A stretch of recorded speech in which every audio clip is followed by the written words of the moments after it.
नमस्कार, news take के Y factor में आपका स्वागत है। मैं हूं योगेश मिश्र। अयोध्या की काया पलटी जा रही है। राम जन्मभूमि पर राम लला का भव्य मंदिर बनकर के तैयार हो रहा है। 22 जनवरी को प्रधानमंत्री नरेंद्र मोदी राम लला की मूर्ति की प्राण प्रतिष्ठा करेंगे।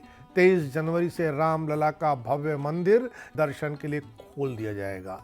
राम मंदिर के निर्माण का आंदोलन पिछले 300-400 सालों से छोटे बड़े स्तर पर लड़ा जा रहा है। पिछले 34-35 सालों से तो यह लड़ाई बहुत तेज है, सक्रिय है, सघन है।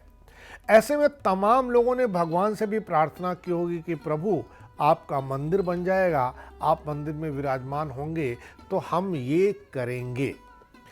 लोगों की अपनी अपनी इच्छाएं होंगी, अपनी अपनी मनौतियां होंगी, अपनी अपनी मन्नतें होंगी।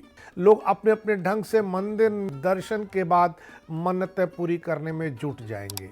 इसी तरह की एक मन्नत हैदराबाद के एक शख्स की भी है। इस शख्स ने अपने पिता की इच्छा को पूरी करने के लिए अयोध्या तक की पदयात्रा शुरू कर दी है। यही नहीं, अयोध्या में राम लला को सोने का खड़ाऊं चढ़ाएंगे।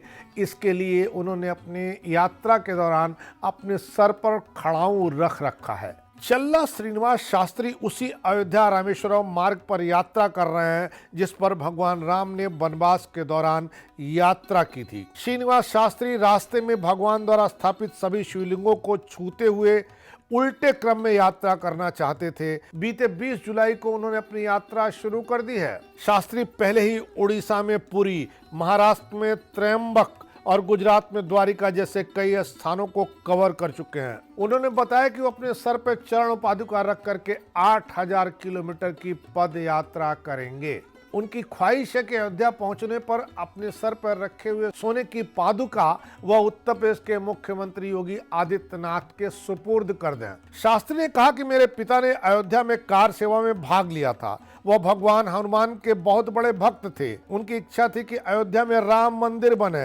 अब वह नहीं रहे, इसलिए मैंने उनकी इच्छा पूरी करने का फैसला किया है। शास्त्री ने बताया कि 2019 में सुप्रीम कोर्ट के फैसले के बाद उन्होंने राम मंदिर को 5 चांदी की ईंटें दान की थी। अब वो पंच धातु से बने सोने की पादुका लेकर के अयोध्या यात्रा पर निकले हैं। शास्त्री 5 अन्य लोगों के साथ वर्तमान में यूपी के चित्रकूट में है। उन्हें लगभग 10 दिनों में गंतव्य तक पहुंचने की उम्मीद है। प्रतिदिन 30 से 50 किलोमीटर की दूरी तय करते हैं। उनके सर पर जो चरण पादुका रखी हुई है उसकी कीमत 65 लाख रुपए आंकी गई है। शास्त्री की योजना अयोध्या में अस्थायी बसने की है। इसके लिए उन्होंने एक किराए पर घर भी तलाश लिया है। वह बताते हैं कि अस्थायी आवास बनाने के इरादे से ही वो अयोध्या पहुंच रहे हैं। अयोध्या पहुंच करके अपने ठिकाने के लिए कोई जमीन तलाशेंगे, अपने लिए एक आवास बनाएंगे। शास्त्री के बेटों में से एक चल्ला पवन कुमार भारत के पहले ब्लेड धावक हैं। उन्होंने कई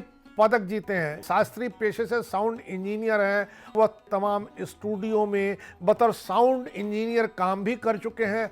आपकी भी कोई मन्नत हो, कोई ख्वाहिश हो, कोई मनौती हो तो अपने ढंग से पूरा कर सकते हैं। इस बार इतना ही। अगली बार फिर मिलेंगे किसी नए सवाल पर नए ढंग से बात करने के लिए।